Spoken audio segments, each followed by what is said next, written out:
नमस्कार, स्वागत है आपका खबर एचपी में। तो आइए जानते हैं हिमाचल के हर छोटे बड़े शहर से जुड़े 30 फटाफट बड़ी खबरों को। इससे पहले यदि आप वीडियो को लाइक नहीं किए हैं तो लाइक कर दीजिए और चैनल में नए तो चैनल को सब्सक्राइब कर लीजिए। और आप वीडियो को कहां से देख रहे हैं कमेंट बॉक्स में हमें जरूर बताइए। टीजीटी की बड़ी जीत, 2003 से वरिष्ठता सहित अन्य लाभ। हिमाचल प्रदेश हाईकोर्ट ने वर्ष 2009 में नियुक्त टीजीटी अध्यापकों की नियुक्ति 1 मई 2003 से मानते हुए उन्हें तुरंत प्रभाव से वरिष्ठता सहित अन्य लाभ जारी करने के आदेश दिए। मुख्य न्यायाधीश एम.एस. रामचंद्र राव और न्यायाधीश सत्यन वैद की खंडपीठ ने याचिकाकर्ता सतीश कुमार व अन्यों द्वारा दायर अनुपालना याचिका की सुनवाई के पश्चात यह आदेश जारी किए। कोर्ट ने प्रारंभिक शिक्षा निदेशक की रिपोर्ट पर हैरानी जताते हुए कहा कि कोर्ट यह समझने में विफल है कि सरकार सुप्रीम कोर्ट में दायर मामले से जुड़ी SLP संख्या 22,215/2022 में कोई स्थगन आदेश हासिल किए बिना हाईकोर्ट द्वारा CWPO संख्या 3435/2020 में पारित फैसले के कार्यान्वयन को कैसे रोक सकती है।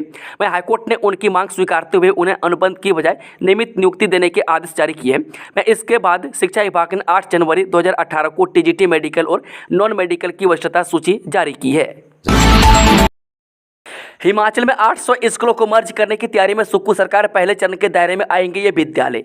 हिमाचल में सरकारी शिक्षण संस्थानों में शिक्षा के स्तर में गुणवत्ता लाने की दिशा में सरकार ने कदम बढ़ाने शुरू कर दिए।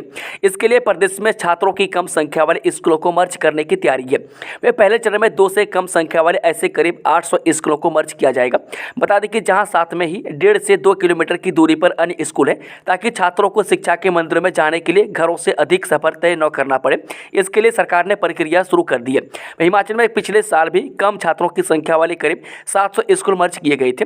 बता दें कि हिमाचल में सरकारी स्कूलों में एनरोलमेंट बढ़ाने के लिए सरकार शिक्षा की गुणवत्ता पर अधिक ध्यान दे रही है। इसके लिए प्राथमिकता के आधार पर स्कूलों में खाली पदों को भरा जाएगा। पहले चरण में ऐसे स्कूलों में नए टीचरों की नियुक्ति दी जाएगी। जिस स्कूल में एक भी शिक्षक नहीं है, इसके बाद एक टीचर वाले स्कूलों में शिक्षक भेजे जाएंगे। प्रदेश सरकार ने फील्ड से ऐसे स्कूलों की रिपोर्ट लेकर अपने इरादों को जमीन पर उतारने की तैयारी शुरू कर दी है। मुख्यमंत्री सुखविंदर सुक्खू बोले, ऊना में सौर ऊर्जा से होगा 47 मेगावाट विद्युत उत्पादन। जी, मुख्यमंत्री सुखविंदर सुक्खू ने कहा कि ऊना जिले में सौर ऊर्जा के जरिए आने वाले समय में 47 मेगावाट बिजली पैदा होगी। यह उत्पादन प्रदेश के सभी जिलों से अधिक होगा। मुख्यमंत्री ने ऊना के गगरेट में 31 करोड़ से बनने वाली 5 मेगावाट क्षमता की भांजाल सौर ऊर्जा परियोजना का शिलान्यास किया। वह सुक्खू ने कहा, सरकार ने 8 माह के रिकॉर्ड समय में ऊना के पेखूबेला में 220 करोड़ रुपये की लागत से बने 32 मेगावाट क्षमता का सोलर पावर प्रोजेक्ट जनता को समर्पित कर दिया। वहीं कोटलीहाड़ में 67 करोड़ 82 लाख से 10 मेगावाट के प्रोजेक्ट का काम शुरू है। हमें मिलने के लिए किसी को भी आधार कार्ड की जरूरत नहीं, कंगना पर विक्रमादित्य का तंज। जब कैबिनेट मंत्री विक्रमादित्य सिंह ने कहा, मंडी सांसद कंगना रनौत पर तंज कसा है। मंडी सांसद कंगना रनौत ने बुधवार को कहा था कि मुझसे मिलने आने वाले के पास मंडी क्षेत्र का आधार कार्ड होना चाहिए। वह काम भी चिट्ठी पर होना जरूरी है, मैं ताकि असुविधा न हो। मैं कई बार टूरिस्ट आ जाते हैं, इससे आम लोगों को असुविधा होती है। मैं कैबिनेट मंत्री विक्रमादित्य सिंह ने मंडी सांसद कंगना रनौत पर तेज से तंज कसा है। वह मंडी सांसद कंगना रनौत ने बुधवार को कहा था कि मुझसे मिलने आने वाले के पास मंडी क्षेत्र का आधार कार्ड होना चाहिए। वह काम भी चिट्ठी पर होना जरूरी है, ताकि असुविधा न हो। कई बार टूरिस्ट आ जाते हैं, इससे आम लोगों को असुविधा होती है। बता दें कि अब इसी बयान पर कैबिनेट मंत्री और कंगना के खिलाफ लोकसभा चुनाव लड़ चुके विक्रमादित्य सिंह ने तंज कसा है। वह विक्रमादित्य सिंह ने सोशल मीडिया पर पोस्ट डालकर लिखा है कि हमें मिलने के लिए किसी को भी आधार कार्ड की जरूरत नहीं है। वह प्रदेश के किसी भी कोने से कोई भी हमें अपने कार्य के लिए मिल सकता है। रोहित ठाकुर बोले, 4350 स्कूलों में नई नियुक्त शिक्षकों की तैनाती प्राथमिकता, एनटीटी भर्ती जल्द। हिमाचल प्रदेश के शिक्षा मंत्री रोहित ठाकुर ने कहा कि शिक्षा क्षेत्र को सुदृढ़ करने के लिए आज समय के अनुसार बदलाव की आवश्यकता है। वह शिक्षा मंत्री ने गुरुवार को शिमला में पत्रकारों से बातचीत में कहा कि करीब 2200 शिक्षकों की बैच वाइज भर्ती की जा रही है और जल्द इनकी तैनाती होगी। कहा कि शिक्षकों की तैनाती के लिए भी पैरामीटर तय किए गए। राज्य में बिना शिक्षक 350 स्कूल चल रहे हैं। वह 3200 स्कूल एक शिक्षक के सहारे हैं और करीब 800 स्कूल ऑफ एक्सीलेंस है। मैं इन स्कूलों में शिक्षकों की तैनाती प्राथमिकता रहेगी। कहा कि सरकार चाहती है कि प्री प्राइमरी स्कूल जल्द शुरू किए जाए। इसके लिए करीब 6100 एनटीटी शिक्षक भर्ती किए जाएंगे। 200 पदों पर भर्ती के लिए कुल्लू में इंटरव्यू, कोई एक्सपीरियंस जरूरी नहीं। जे रोजगार अधिकारी कुल्लू मनोरमा देवी ने बताया कि 200 रिक्त पदों की भर्ती के लिए इस कार्यालय को मांग अधिसूचित की गई है। इस भर्ती के लिए कैंपस इंटरव्यू उप रोजगार कार्यालय बंजार और उप रोजगार कार्यालय आने में आयोजित करवाए जाएंगे। रिक्तियों के लिए आवश्यक योग्यता 10वीं पास, 50% अंकों के साथ उत्तीर्ण तथा उम्र 18 से 20 वर्ष के बीच होनी चाहिए। वह वेतनमान 16,500 मासिक होगा तथा नौकरी का कार्यस्थल गुड़गांव और मनेसर हरियाणा है। बता दें कि योग्य पुरुष उम्मीदवार अपने सभी डॉक्यूमेंट्स के साथ सुबह 10:30 बजे 15 जुलाई 2024 को उप रोजगार कार्यालय बंजार तथा 16 जुलाई 2024 सुबह 10:30 बजे उप रोजगार कार्यालय आने में पहुंचकर कैंपस इंटरव्यू में भाग ले सकते हैं। मैं इस इंटरव्यू में भाग लेने के लिए उम्मीदवार का हिमाचल प्रदेश के रोजगार कार्यालय में पंजीकृत होना जरूरी है। मैं उम्मीदवार ऑनलाइन पंजीकरण तथा इंटरव्यू के लिए आवेदन करने को www.eemis.hv.nic.in पोर्टल पर जाएं।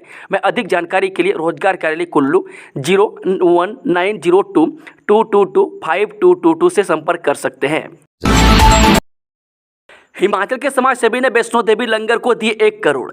जे त्रिकुटा पहाड़ियों में स्थित श्री माता वैष्णो देवी के भवन गुफा मंदिर के दर्शन करने वाले श्रद्धालुओं को आगामी 6 सालों तक प्रत्येक वीरवार को मुफ्त भोजन उपलब्ध करवाने के लिए हिमाचल के प्रसिद्ध उद्योगपति और समाज सेवी डॉक्टर महेंद्र शर्मा ने श्री माता वैष्णो देवी श्राइन बोर्ड कटरा को आज 1 करोड़ 1 लाख रुपए की धनराशि दान की है। मैं डॉक्टर महेंद्र शर्मा ने आज यह राशि श्री माता वैष्णो देवी श्राइन बोर्ड के मुख्य कार्यकारी अधिकारी श्री अंशुल गर्ग को कटरा में आज 1 करोड़ 1 लाख रुपए का पंजाब नेशनल बैंक ड्राफ्ट भेंट करके दी। इस अवसर पर उनका बेटा ध्रुव शर्मा और कंपनी के सीईओ अमित झा भी उनके साथ थे। उन्होंने श्री माता वैष्णो देवी श्राइन बोर्ड को 18 जुलाई 2024 से शुरू होने वाले वीरवार से लेकर 3 अक्टूबर 2030 तक पड़ने वाले प्रत्येक वीरवार को श्रद्धालुओं को तारकोटे में लंगर प्रदान करने के लिए 31,000 रुपये प्रति लंगर की धनराशि प्रदान दी। इस तरह इस अवधि में इस धनराशि से श्री माता वैष्णो देवी श्राइन बोर्ड को 325 लंगर आयोजित करने की धनराशि दान की गई है। मैं 61 वर्षीय डॉक्टर महेंद्र शर्मा ऊना जिले के बढ़ेड़ा राजपूता से संबंध रखते हैं। वह विज्ञान में स्नातक MBA और डॉक्टरेट की डिग्री ग्रहण कर चुके समाज सेवी डॉक्टर महेंद्र शर्मा को जन सेवा विरासत में मिली है और वह इस पारिवारिक परंपरा को बेखूबी निभा रहे हैं। पाकिस्तान नहीं जाएगी भारतीय क्रिकेट टीम, सामने आई बड़ी वजह। जो टीम इंडिया ने T20 विश्व कप अपने नाम कर लिया और सभी खिलाड़ी भारत लौट आए हैं। अब टीम इंडिया का अगला टारगेट ICC के बड़े टूर्नामेंट चैंपियनशिप ट्रॉफी पर है, जो कि पाकिस्तान में प्रस्तावित है। यह टूर्नामेंट फरवरी मार्च में खेला जाना है। अब सवाल यह है कि क्या भारतीय क्रिकेट टीम पाकिस्तान में मैच खेलने जाएगी या नहीं। मैं सूत्रों की माने तो अब तक जो भी अपडेट्स आ रहे हैं उनमें से यही लग रहा है कि टीम इंडिया पाकिस्तान मैच खेलने नहीं जाएगी। हालांकि पाकिस्तान क्रिकेट बोर्ड ने ICC को जो शेड्यूल सौंपा है उसके तहत भारत के सभी मैच लाहौर में खेले जाने के प्रस्तावित है। मैं शेड्यूल के तहत भारत और पाकिस्तान का मैच 1 मार्च को लाहौर में खेला जाना है, लेकिन अभी तक BCCI ने इस संबंध में कोई आधिकारिक पुष्टि नहीं की है। बता दें कि भारत के पाकिस्तान दौरे को लेकर अंतिम फैसला भारत सरकार को लेना है। मैं मौजूदा समय की बात करें तो अभी ऐसे हालात नहीं दिख रहे हैं मैं जिससे केंद्र सरकार भारतीय टीम को पाकिस्तान दौरे के लिए हाँ कर दें। मैं दोनों मुल्कों के बीच अभी तक सब कुछ सही नहीं चल रहा है। मैं इसका सबसे बड़ा कारण यह है कि हाल ही में कठुआ हमले में भारतीय सेना पर आतंकी हमला हुआ है, मैं जिसमें देश के 5 जवान शहीद हुए हैं, मैं जो कि सभी उत्तराखंड के थे। मैं हमले के बाद आतंकवादी कहीं छिप गए, उनके पास अमेरिका के हथियार भी मिले हैं। मैं सूत्रों की माने तो यह आतंकवादी पाकिस्तान से ही है। ऐसे में भारत सरकार आतंकवाद परोसने वाले देश में कैसे अपने खिलाड़ियों को भेज सकती है। पहाड़ दरकने से 4 गांवों को खतरा, हर पल तबाही का डर। जे बीते 1 साल से लगातार दरक रही काला छोकी पहाड़ी एक मलबे ने अब तक तबाही मचानी शुरू कर दी है। वहीं मंगलवार व बुधवार को हल्की सी बारिश ने काला छोकी पहाड़ी के मलबे ने भूपन नाले में भारी तबाही मचाई है। बता दें कि लगातार दरक रही काला छोकी पहाड़ी के मलबे ने भूपन नाला को भर दिया है। अब भूपन नाला हल्की सी बारिश होने पर भयंकर रूप धारण कर रहा है। लगातार दरक रही काला छोकी पहाड़ी ने जहाँ 4 गाँव के दर्जनों परिवारों का सुख चैन छीन लिया है, वहीं भूपन से पासी, अपर रेला व घाट सेरी को जोड़ने वाली 4 पुलिया भी बाढ़ की भेंट चढ़ गई है, जिस कारण बाहर गांव का संपर्क आपस में टूट गया।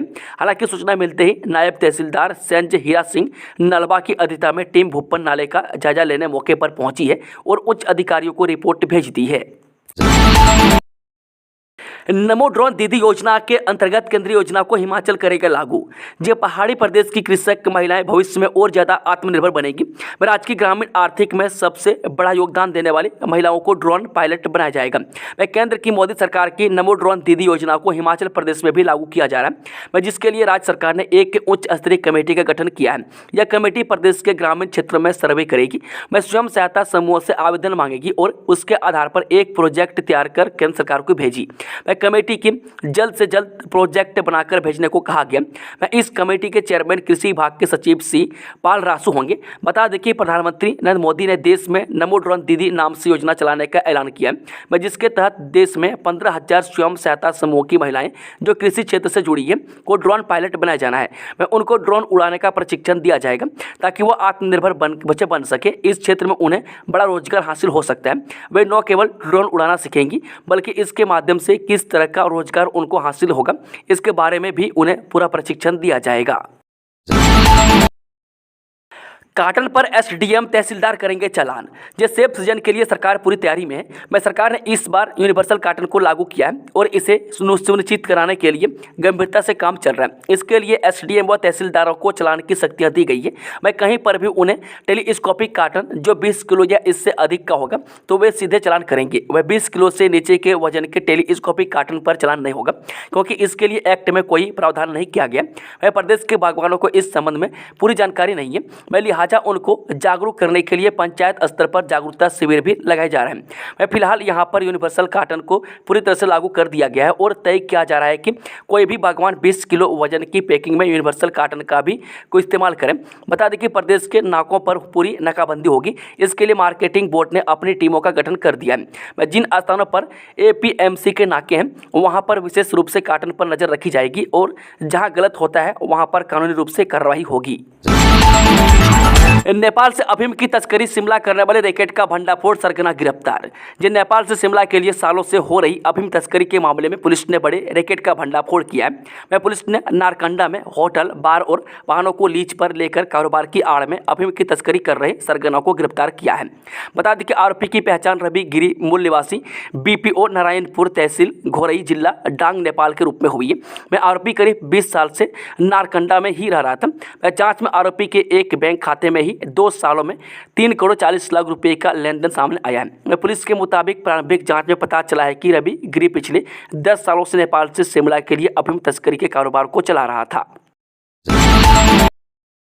छात्रा से छेड़छाड़ का आरोपी शिक्षक निलंबित। स्कूल की सेक्सुअल हरासमेंट कमेटी पर भी होगा एक्शन। जो उपमंडल जवाली के एक सरकारी स्कूल में छात्रा से छेड़छाड़ के मामले में शिक्षा विभाग ने आरोपी शिक्षक को निलंबित कर दिया है। छात्रा के परिजनों ने शिक्षक पर छेड़छाड़ के कुछ दिन पहले आरोप लगाए थे। इसके बाद शिक्षा विभाग ने बीपीओ प्रभात चंद्र पावा को इसकी जाँच सौंपी थी। बीपीओ ने स्कूल में सभी शिक्षकों समेत सेक्सुअल हरासमेंट कमेटी, स्कूल प्रबंधन समिति और जमा 1 की छात्राओं के लिखित बयान दर्ज करके रिपोर्ट शिक्षा विभाग को भेज दी थी। जांच कमेटी की रिपोर्ट के आधार पर सेक्सुअल हरासमेंट कमेटी ने भी लिखित बयान दिया था कि लड़कियों ने कमेटी के पास मौखिक शिकायत की थी। जांच कमेटी की रिपोर्ट के आधार पर कार्रवाई करते हुए शिक्षा विभाग ने शिक्षक को निलंबित कर दिया और हेडक्वार्टर किन्नौर तैनात किया गया है। शिक्षा विभाग के निदेशक अमरजीत सिंह ने बताया कि विधानसभा क्षेत्र जवाली के एक सरकारी स्कूल के शिक्षक ने जमा 1 की छात्रा से छेड़खानी करने पर निलंबित कर दिया गया। शिकायत के बाद भी कार्रवाई न करने पर स्कूल की सेक्सुअल हरासमेंट कमेटी पर भी एक्शन लिया जाएगा। उन्होंने कहा कि शिक्षकों की इन हरकतों को बर्दाश्त नहीं किया जाएगा। हिमाचल में मानसून हुआ सक्रिय। शिमला में झमाझम बारिश, 3 दिनों के लिए येलो अलर्ट जारी। हिमाचल प्रदेश में मानसून फिर सक्रिय हो गया है। मौसम विज्ञान केंद्र शिमला के अलर्ट के बीच गुरुवार शाम करीब 5 बजे राजधानी शिमला में झमाझम बारिश हुई। वहीं 11 से 13 जुलाई तक प्रदेश के कई क्षेत्रों में भारी बारिश का येलो अलर्ट जारी किया गया। राज्य के कुछ भागों में 17 जुलाई तक मानसून की बारिश रहने का पूर्वानुमान है। उधर गुरुवार शाम तक राज्य में 11 सड़कों पर वाहनों की आवाजाही ठप थी। मानसून सीजन के दौरान अब 17,199 लाख रुपए की संपत्ति नुकसान हो चुका है। इसमें लोक निर्माण विभाग को 10,177 लाख और जल शक्ति विभाग को 6733 लाख रुपए का नुकसान हुआ है। लोक निर्माण मंत्री बिक्रमादित्य सिंह के निर्देश, क्षतिग्रस्त एनएच की तुरंत बहाल करें। जी हां, लोक निर्माण मंत्री बिक्रमादित्य सिंह ने भारतीय राष्ट्रीय राजमार्ग प्राधिकरण, सड़क परिवहन और राजमार्ग मंत्रालय और लोक निर्माण विभाग के वरिष्ठ अधिकारियों को क्षतिग्रस्त राष्ट्रीय राजमार्गों को बहाल करने के निर्देश दिए हैं। उन्होंने भारतीय राष्ट्रीय राजमार्ग प्राधिकरण, सड़क परिवहन और राजमार्ग मंत्रालय और लोक निर्माण विभाग के वरिष्ठ अधिकारियों के साथ बैठक की। बैठक केंद्रीय सड़क परिवहन और राजमार्ग मंत्रालय के पास प्रदेश के राष्ट्रीय राजमार्ग परियोजनाओं से संबंधित मुद्दों पर चर्चा की गई। यूपीएससी कोचिंग बैच में प्रवेश की आवेदन तिथि 17 जुलाई तक बढ़ाई। हिमाचल प्रदेश विश्वविद्यालय के पूर्व परीक्षा प्रशिक्षण केंद्र ने यूपीएससी की कोचिंग के बैच के लिए आवेदन की समय सीमा को 17 जुलाई तक बढ़ा दिया है। वह केंद्र के निदेशक प्रोफेसर जोगिंदर धीमान ने कहा कि विद्यार्थियों की मांग के बाद यूपीएससी की कोचिंग के लिए बैच बिठाने को आवेदन की तिथि को बढ़ा दिया गया है। हिमाचल प्रदेश में 5 विद्यार्थियों की संख्या वाले 700 स्कूल होंगे मर्ज। हिमाचल प्रदेश में 5 विद्यार्थियों की संख्या वाले करीब 700 स्कूल मर्ज करने की तैयारी शुरू हो गई है। मर्ज होने वाले स्कूलों के साथ लगते स्कूलों से दूरी की मैपिंग करने में शिक्षा विभाग जुट गया है। इसी माह इस बाबत प्रस्ताव तैयार करने के लिए कहा गया। बीते दिनों शिक्षा मंत्री रोहित ठाकुर ने विभागीय समीक्षा बैठक में स्कूल मर्ज करने के निर्देश दिए थे। ऐसे स्कूलों को पहले चरण में मर्ज किया जाएगा, जहाँ आस पास में भी स्कूल स्थित होंगे। इन स्कूलों के विद्यार्थियों और शिक्षकों को साथ लगते स्कूलों में शिफ्ट किया जाएगा। विभागीय अधिकारियों ने बताया कि ऐसे स्कूलों को पहले चरण में मर्ज किया जाएगा, जहां विद्यार्थियों की संख्या 5 से कम है। ऐसे स्कूल करीब 700 हैं। इनमें करीब 80 स्कूल ऐसे भी हैं जहां एक भी छात्र ने दाखिल नहीं लिया है। रीच के साथ लक्कड़ बाजार की ओर लगातार धंस रही जमीन, दुकानें खाली करने के दिए निर्देश। जी हां, रीच के साथ लगता है हिस्सा लगातार धंसता जा रहा है। इसके चलते प्रशासन ने यहां पर दुकानों को खाली करने के आदेश जारी कर दिए हैं। वह साथ ही यहां पर जिन दुकानदारों ने अवैध तरीके से कब्जा कर रखा है, ऐसे दुकानदारों को नगर निगम नोटिस जारी करने जा रहा है। यहाँ पर नगर निगम की अपनी जमीन है और यहाँ पर कई लोगों ने अवैध तरीके से डारे बनाकर दुकानें खोल रखी है। मेयर सुरेंद्र चौहान ने वीरवार को मौके पर पहुंचकर स्थिति का जायजा लिया। इस दौरान पाया गया कि जमीन लगातार बैठती जा रही है। इसके चलते इस जगह को खाली करने के निर्देश दिए गए। साथ ही कई लोगों द्वारा यहां पर अवैध तरीके से कब्जा किया गया, जिन्हें नोटिस देने के आदेश निगम आयुक्त दिए गए हैं। नई स्टेट टीचर अवार्ड पॉलिसी का फाइनल प्रपोजल तैयार, सरकार को मंजूरी के लिए भेजा। जो प्रारंभिक शिक्षा विभाग ने नई स्टेट टीचर अवार्ड पॉलिसी का फाइनल प्रपोजल तैयार कर सरकार को मंजूरी के लिए भेज दिया है। शुक्रवार को होने वाली कैबिनेट की बैठक में इस प्रपोजल को मंजूरी मिल सकती है। इसके बाद प्रदेश में इस पॉलिसी के तहत टीचर अवार्ड के लिए शिक्षकों से आवेदन मांगे जाएंगे। बताया जा रहा है कि यह पॉलिसी रिजल्ट ओरिएंटेड होगी। इसमें शिक्षक का सब्जेक्ट वाइज रिजल्ट देखा जाएगा। विभाग ने इस बार इसमें कई बदलाव किए। रिजल्ट के अलावा शिक्षक की ACR कक्षा में एनरोलमेंट, गुणात्मक शिक्षा के लिए शिक्षक ने किया असाधारण कार्य किए, यह भी देखा जाएगा। शिक्षक की कितनी किताबें पब्लिक की गई है। जो छात्र हित में है, इस अवार्ड के लिए जनजातीय क्षेत्र में शिक्षक का 3 वर्ष का कार्यकाल अनिवार्य होगा। हिमाचल के भरमौर में मणिमहेश जाने वाले रास्ते पर दर की पहाड़ी।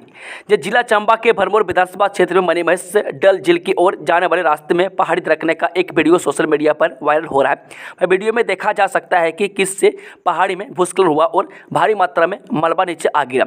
ये भूस्खलन गुई नाला से दोनाली के बीच में हुआ है। गनीमत यह रही कि इस दौरान कोई भी मणिमहेश यात्री चपेट में नहीं आया। भूस्खलन की यह घटना बीते बुधवार की है, जब पहाड़ी दर की ओर भूस्खलन हुआ तो किसी यात्री ने इसे अपने मोबाइल में कैद कर लिया और सोशल मीडिया पर वायरल कर दिया। हालांकि इस घटना में जानमाल का कोई नुकसान नहीं हुआ है। उधर प्रशासन ने इस रास्ते से यात्रियों के जाने पर पाबंदी और सूचना बोर्ड लगा दिया। यात्रियों को हड़सर से मणिमहेश से जाने वाले मुख्य व पुराने रास्ते से ही आवाजाही करने की सलाह दी गई है, ताकि किसी प्रकार से जानमाल का नुकसान न हो। वहीं विभाग भी रास्ते में शीघ्र ठीक करने में जुट गया है। उपचुनाव खत्म होते ही अब कर्ज का घी पीने की तैयारी। सुखविंदर सिंह सुक्खू सरकार लेगी 500 करोड़ का लोन। जय हिमाचल में सुखविंदर सिंह सुक्खू के नेतृत्व वाली कांग्रेस सरकार फिर से कर्ज का घी पीने की तैयारी कर रही है। उपचुनाव में वोटिंग खत्म होते ही कर्ज उठाने की प्रक्रिया शुरू हो गई है। राज्य सरकार 500 करोड़ रुपये का लोन लेने जा रही है। वित्त विभाग ने इसके लिए प्रक्रिया शुरू कर दी है और संभवतः गुरुवार को अधिसूचना जारी हो जाएगी। ये लोन ओपन मार्केट से लिया जाएगा। कर्ज लेने की रफ्तार इस कदर है कि इस वित्त वर्ष में अप्रैल से लेकर जुलाई तक यानी कि 500 करोड़ रुपये सहित कुल लोन 3400 करोड़ रुपये हो जाएगा। यानी अभी तक 2900 करोड़ रुपये कर्ज उठाया जा चुका है और जुलाई महीने के 500 करोड़ रुपये मिलाकर ये 3400 करोड़ रुपये हो जाएगा। लिव इन पार्टनर को पति का दर्जा नहीं, लिहाजा उसके खिलाफ प्रताड़ना का मामला नहीं चल सकता। जो केरल हाईकोर्ट ने लिव इन पार्टनर पर एक महत्वपूर्ण फैसला सुनाया है। कोर्ट ने साफ साफ कहा है कि लिव इन पार्टनर को पति का दर्जा नहीं दिया गया, लिहाजा इस मामले में जो भी शिकायत आती है उसे उसी आधार पर विवेचित किया जाएगा। हाईकोर्ट ने कहा कि उसके सामने जो मामला लाया गया, इस मामले में लिव इन पार्टनर के खिलाफ IPC की धारा 498A का कोई भी मामला नहीं बनता। कोर्ट ने इसका आधार बताते हुए कहा कि इस कानून को सिर्फ और सिर्फ किसी भी महिला के पति या फिर रिश्तेदारों के खिलाफ लगाया जाता है। नौकरियों खा रहा AI दिग्गज कंपनी में 1800 कर्मचारी की छंटनी।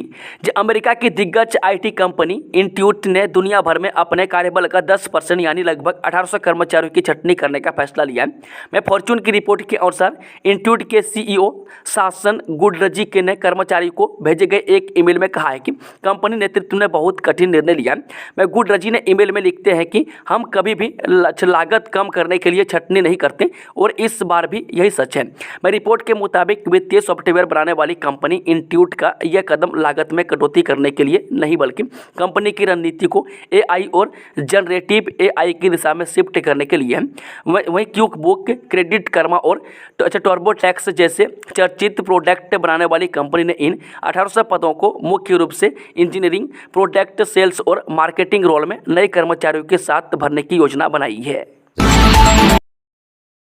10 करोड़ की बेबी केयर किटें खरीदेगा स्वास्थ्य विभाग, होगी ये 20 वस्तुएं। जो स्वास्थ्य विभाग हिमाचल के अस्पतालों में बेबी केयर किट खरीदने की प्रक्रिया को तेज करेगा। राज्य में एक वर्ष में लगभग 1 लाख संस्थागत प्रसव होने का अनुमान है और प्रदेश सरकार ने बेबी किट के लिए 10 करोड़ रुपये का बजट प्रावधान किया है। एक किट की लागत 1500 रुपये निर्धारित की गई है। इस किट में 20 वस्तुएं शामिल होंगी। किट में डिजिटल थर्मामीटर, नेल कटर, टोपी, सॉफ्ट ब्रिस्टल हेयर ब्रश, बच्चे के लिए वॉश क्लॉथ और माँ के लिए सैनिटरी नैपकिन जैसी 8 नई वस्तुएं शामिल हैं। इसके अलावा इसमें बच्चों के लिए 1 piece sleep on outfit, baby vest, 2 baby mittens और बोटिस, बच्चों की मालिश का तेल, तौलिया, कपड़े के नैपकिन, हैंड सैनिटाइजर और मच्छरदानी, मिंक कंबल, रेटल टॉय, मलमल या फुलालेन 2 और माँ के लिए टूथब्रश, पेस्ट, नहाने का साबुन और वैसलीन रखी जाएंगी। स्वास्थ्य और परिवार कल्याण मंत्री डॉक्टर धनराम शांडिल ने विभाग की विशेष उच्च स्तरीय कार्यकारी समिति की बैठक की अध्यक्षता करते हुए यह बात कही है। उन्होंने कहा कि प्रदेश सरकार राज्य के लोगों को समय पर उत्कृष्ट चिकित्सा सुविधा प्रदान करने के लिए प्रतिबद्धता से कार्य कर रही है। CBI ने CGST इंस्पेक्टर को 8,000 रुपये की रिश्वत लेते धरा।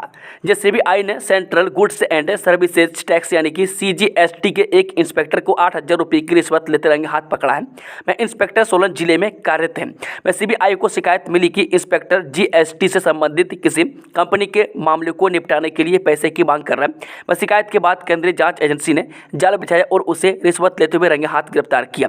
CBI के पुलिस अधीक्षक राजेश चहल ने इसकी पुष्टि करते हुए बताया कि मामले में छानबीन जारी है। CBI ने बुधवार शाम को यह कार्रवाई की। रिश्वत मांगने की शिकायत पर CBI ने 4 सदस्यीय टीम गठित की और सुनियोजित तरीके से शिकायतकर्ता को पैसे लेकर इंस्पेक्टर के पास भेजा। जैसे ही CGST इंस्पेक्टर ने व्यक्ति से 8,000 रुपये लिए तो उसी समय 4 सदस्यीय टीम ने दबिश दी और उसे गिरफ्तार कर लिया। खाद्य प्रसंस्करण क्षेत्र में हिमाचल को सर्वश्रेष्ठ राज्य पुरस्कार। हिमाचल प्रदेश को खाद्य प्रसंस्करण क्षेत्र में नवीन कार्यक्रम शुरू करने और इसके क्रियान्वयन में सर्वश्रेष्ठ राज्य पुरस्कार 2024 से सम्मानित किया गया। एग्रीकल्चर टुडे ग्रुप ने यह कार्यक्रम आयोजित किया। केंद्रीय सड़क परिवहन और राजमार्ग मंत्री नितिन गडकरी ने यह पुरस्कार प्रदान किया। उद्योग विभाग को दिए गए इस पुरस्कार को रेजिडेंट कमिश्नर मीरा मोहंती ने नई दिल्ली में प्राप्त किया है। पांगी के पर्यटन स्थल सुराल में उड़ेंगे मानव परिंदे, विशेषज्ञ ने किया पैराग्लाइडिंग का ट्रायल। जी हां, हिमाचल प्रदेश के चंबा जिले के जनजातीय क्षेत्र पांगी के पर्यटन स्थल सुराल में मानव परिंदे हवा में उड़ते नजर आ सकते हैं। पांगी के कुमार, परमार और सुराल में पैराग्लाइडिंग की संभावनाएं तलाशी गई। सुराल में 2 दिनों से विशेषज्ञ ने उड़ानों का ट्रायल किया। सुराल धार से पैराग्लाइडर ने उड़ान भरी और कोचवालिन मैदान में सफल लैंडिंग की। पर्यटन स्थल खजियार से वरिष्ठ पायलट विकास की अगुवाई में पायलटों की टीम पांगी घाटी में पैराग्लाइडिंग साइट की तलाश के लिए मौजूद रही। भारी बरसात में मदद के लिए 11 सदस्यीय एनडीआरएफ टीम तैनात, नदी नालों के समीप पेशेवर गोताखोर। हिमाचल प्रदेश के जिला सिरमौर में बीते वर्ष बरसात के चलते काफी जानमाल का नुकसान देखने को मिला था। इस वर्ष बरसात से निपटने के लिए जिला प्रशासन ने तैयारियां की है ताकि समय रहते नुकसान को कम किया जा सके। समय समय पर लोगों को विभिन्न माध्यमों से जागरूक किया जा सका। इस बार जिला प्रशासन की तरफ से पहले ही 11 सदस्यीय एनडीआरएफ की टीम को तैनात कर दिया गया। यह टीम प्राकृतिक झील भी श्री रेणुका जी में तैनात रहेगी और यहां से जरूरत के हिसाब से टीम रवाना होगी।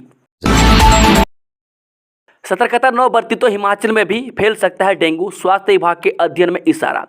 हिमाचल ने अगर सतर्कता नहीं बरती और उचित कदम नहीं उठाए तो यहां भी डेंगू का प्रकोप हो सकता है। यह खुलासा स्वास्थ्य एवं परिवार कल्याण विभाग की ओर से डॉक्टरों की टीम के अध्ययन से हुआ है। स्वास्थ्य विशेषज्ञों ने डेंगू को लेकर अधिक सतर्कता रहने की जरूरत पर बल दिया है। विभाग की डॉक्टर एकता शर्मा के नेतृत्व में किए गए ये अध्ययन कांगड़ा जिले में किया गया। इसको लेकर डॉक्टर शर्मा और डॉक्टर तरुण सूद, डॉक्टर गुरमीत कटोच और डॉक्टर राजेश गुलेरी की शोध टीम ने जिले के एकीकृत रोग निगरानी कार्यक्रम सेल के डाटा का विश्लेषण किया। 2017 से 2022 तक 6 साल की अवधि को कवर करते हुए इस अध्ययन के अनुसार कांगड़ा में 6008 संदिग्ध डेंगू के मामले सामने आए हैं।